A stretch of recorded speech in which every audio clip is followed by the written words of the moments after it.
ತಲಪಾಡಿಯಲ್ಲಿ ಭೀಕರ ವಾಹನ ಅಪಘಾತ. ಕಾಸರಗೋಡು ಭಾಗದಿಂದ ಮಂಗಳೂರು ಕಡೆಗೆ ಪ್ರಯಾಣಿಕರನ್ನ ಹೇರಿಕೊಂಡು ಹೋಗುತ್ತಿದ್ದ ಕರ್ನಾಟಕ ಸಾರಿಗೆಯ ಬಸ್ಸು ಚಾಲಕನ ನಿಯಂತ್ರಣ ತಪ್ಪಿ ಮತ್ತೊಂದು ಭಾಗದಲ್ಲಿ ನಿಲುಗಡೆಗೊಂಡಿದ್ದ ಆಟೋ ರಿಕ್ಷಾ ಹಾಗೂ ಬಸ್ಸಿಗಾಗಿ ಕಾಯುತ್ತಿದ್ದ ಪ್ರಯಾಣಿಕರಿಗೆ ಡಿಕ್ಕಿ ಹೊಡೆದಿದೆ. ಹೊಡೆತದ ರಭಸಕ್ಕೆ ಆಟೋ ರಿಕ್ಷಾ ಸಂಪೂರ್ಣವಾಗಿ ಜಖಂಗೊಂಡಿದೆ.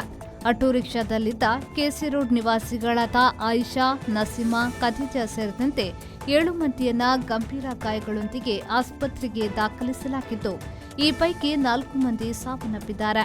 ಇನ್ನು ಮರಣ ಸಂಖ್ಯೆ ಅಧಿಕಗೊಳ್ಳುವ ಸಾಧ್ಯತೆಯೂ ಇದೆ. ಕೆಸಿ ರೋಡ್ನಿಂದ ತಮಿಳುನಾಡಿನಲ್ಲಿರುವ ಸಂಬಂಧಿಕರ ಮನೆಗೆ ತೆರಳುತ್ತಿದ್ದ ಆಟೋ ರಿಕ್ಷಾದಲ್ಲಿ ಸಂಚರಿಸುತ್ತಿದ್ದ ಕುಟುಂಬ ಹಾಗೂ ಅಲ್ಲಿ ಬಸ್ಸಿಗಾಗಿ ಕಾಯುತ್ತಿದ್ದವರ ಮೇಲೆ ಬಸ್ ಡಿಕ್ಕಿಯಾಗಿದೆ.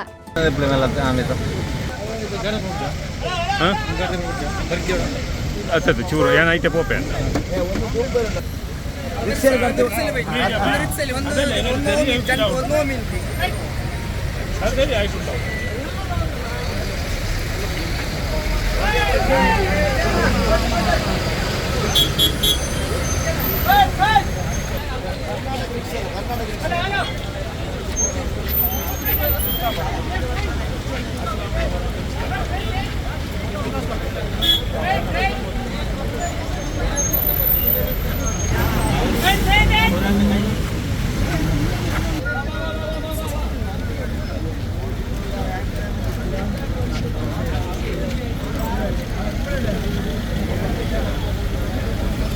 ಓ ಅಣ್ಣ 12 ಅರ್ಥ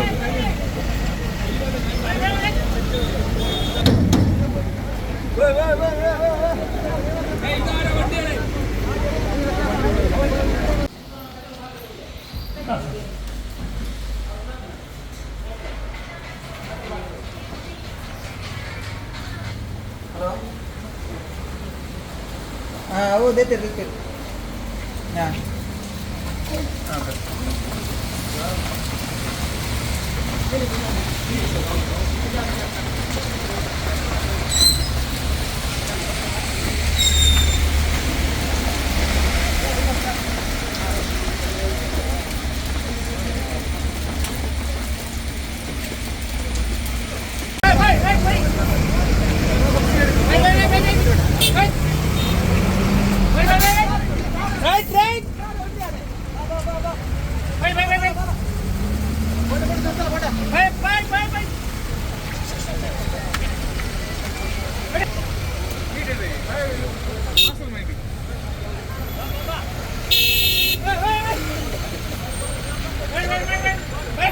ರೆಹಮಾನ್ ಉದ್ಯಾವರ, ವಿ4 ನ್ಯೂಸ್, ಮಂಜೇಶ್ವರ.